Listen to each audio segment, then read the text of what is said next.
ઘરને પાડનારા ઘણા બધા જો આપણને જે સડાવતા હોય છે દોસ્તો, જુદી જુદી વાતોમાં, જુદી જુદી ધંધામાં પાડવા અને ઘરની બરબાદી કરવા માટે, પણ એ હાંસું દેખ્યા વગર, જોયા વગર કોઈ દી હાંસું નહીં માનવાનું.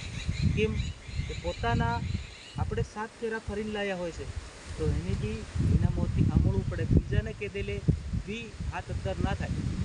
કેમ અદ્દર કરવો? કેમ કે આપણી ઘેરવાળી છે, તો એને આપણી ફરજ બને છે પૂછવાની કે ખરેખર આ માણસ કે છે એ બરોબર છે.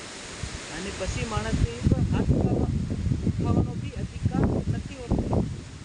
હાથ ઉઠાવવાનો અધિકાર ક્યારે હોય છે? કંઈક ગલત કરી દેતું હોય તો બી એના મા બાપને ઘરે મૂકવાની એની ફરજ બને છે, ના કંઈ મારી નાખવાની કે મારવાની એ ફરજ નથી આપતો. તે કાયદો બી ના પાડે છે. સ્ત્રી ઘર સંસારની ચલાવવાની કોશિશ કરતી હોય છે અને એમાં હાથ પતિ ઉઠાવે તો નહીં મેળ પડે.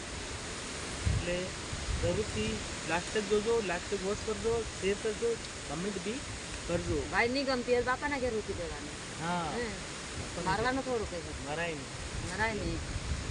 જરૂરથી મા બાપ બી કેટલી તકલીફ હશે મોટા કરતા આવે. એવી રીતે આપણું છોકરું છે, એવી રીતે એ પણ કોકની છોકરી હશે, તો આવી રીતે મા બાપની વાલી હોય એ બી વગર સમજના માણસો છે, એને બતાવી દઉં કે આવી રીતે સ્ત્રી પછી મરાય નહીં. સારી રીતે ઘર સંસાર ચલાડવાની કોશિશ કરવી પડે. એ મર્દના હાથમાં હોય છે, આદમીના હાથમાં જ હોય છે. કઈ રીતે આપણા પરિવારને ચલાવવું, નહીં ચલાવવું, થોડો વિચાર કરવાનો. બસ.